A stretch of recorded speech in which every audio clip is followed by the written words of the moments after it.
Wow, that is the face of a very angry man.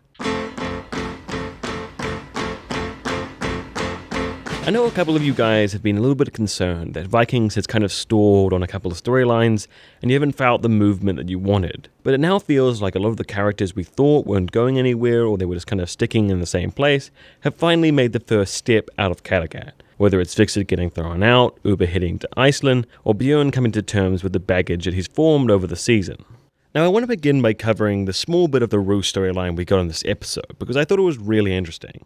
We've been following Ivar kind of manipulating and talking to Egor for quite some time now, and this is the first shot we get of Oleg looking somewhat concerned or maybe picking up on the fact that Igor's actually changing. The show has demonstrated that Oleg is quite a smart person and can catch on quite quickly with information we didn't think he would have. Knowing the motivations and backgrounds of characters is how he manipulates them. We've seen him do it with his brother, Prince Dur, and now we even see some weird stuff happening with Ivor's Past, as it seems that Oleg knows everything about him and is using it to mess with him. Perhaps the most hilarious part of this Rus storyline was when we had Oleg and Ivor having this very serious conversation about their war tactics, gaining information, sending scouts ahead, preparing for their invasion, and you just have Egor to the side, playing with his toy, smacking on the table, very much a sharp contrast between real rulers. Oleg is actually managing the kingdom, running the armies, making plans, doing everything, where in contrast, Egor is very much just the puppet figure he uses to rule by. And the fact that Egor plays with a puppet as his main toy and carries around everywhere is very much a symbol of that. It was interesting to watch Oleg's irritation kind of grow over the scene. We've seen his calm, laid-back side for quite a few episodes now, and so sometimes we forget how easily he can snap. It probably grates away at Oleg to have to use this incompetent child with no power or real connections as his legitimacy to rule. And the fact that the kid seems so thick is definitely not helping. Now when Egor was first actually blowing up at Oleg and saying all these things about I own the sky through the puppet, it was quite tense because I was thinking, oh shit, have I given away the whole game already? Has he acted too soon? Is this kid really spoiling everything we're doing? So it was very much a close call for him. It'll be interesting to see if this makes Egor back down and become more scared of Oleg, making Ivor lose more of his influence over him. However, from the last shot we got in the bird cage where Ivor's kind of cradling him, smooth talking him down and making sure he's okay, really shows how much of a grasp he still has over Egor, and maybe this event will even accelerate Igor's hatred of Oleg and make him fall into Ivor's hands even more. The more we watch of Egor, the more we see how unstable he is mentally, how much of a ticking time bomb he is. He's been manipulated and controlled in a very weird environment full of bad influences and crazy people. And on top of that, Ivor is trying to push him to be rebellious, to betray Oleg, to stand more ground, to try and be more ambitious and claim what is his. I wouldn't be surprised if something crazy happens with this kid, maybe him dying, or perhaps even helping Ivor kill Oleg once and for all. Should be really interesting to watch this storyline. So it seems like after so many episodes of delay, Ubbe and Torvi are finally allowed to go to Iceland. At this point in the story, Bjorn is in a very bad place, so seeing his brother, Torvi, and even his daughter go away so quickly in such a perilous time really adds another level of sadness on top of what Bjorn's already feeling. That trippy shot of Bjorn kind of getting circled by the camera and having this really emotional goodbye speech by itself would already be a standout scene for Vikings, but we've actually had so many good scenes this season already that it's actually not one of the top ranked. It's the kind of problem the show loves to have. Even with the sad tone of the entire scene and what was going on, I still did laugh a little bit when Torvi kind of rebuts Bjorn for a bit. Like, not even her current husband Ubbe could stop her from going, let alone her ex, who cheats all the time. Now, I've got to admit, I'm a little bit confused of where they're going with the Platno storyline. At this point, I feel like they have him in the show exclusively because he puts on the best expression possibly made by mankind. He has truly mastered the art form of the sinister look. So Ubbe and his family may find themselves in quite a bit of danger as they slowly unravel the mystery around Floki's disappearance. Personally, I just really hope they don't try to kill off another child, like, come on Vikings, don't do that to us again. Alright, let's turn to a more lighthearted part of the episode, as a family just gets around a bonfire and enjoys some stories. Now I did notice one comment in particular that happened quite a few times in my preview breakdown, where people were asking how Bjorn had any idea that Vikser was the one that killed his mother. Now I can't tell for sure, but what I surmise is that Vikser was kind of suspected because he ran away, he wouldn't talk to the family, and Ubbe knows about the prophecy that Lagertha would die from a son of Ragnar. And so that's why he was kind of called forward to Bjorn to kind of answer some questions, and it was in that discussion he admitted to killing Lagertha, which is something that Bjorn had to announce to everyone, so they didn't really have evidence before that point.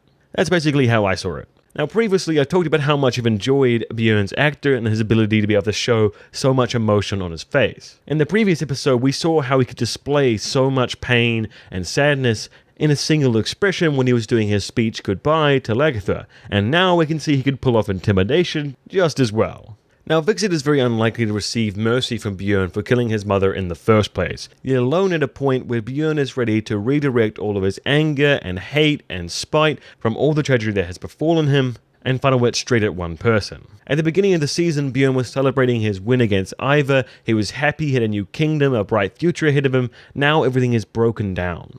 We can see the light in him has gutted out and he's truly broken, down to the bottom level. We've seen Bjorn relive the mistakes of his father Ragnar over and over. In the same episode where Bjorn reflects on his mother being betrayed by his father and him choosing his mother over his father because of that betrayal, he does the same thing to his wife. Much like when people were quite shocked to see the reality of Ragnar compared to his legends, we see the same thing reflected when Eric talks about Bjorn.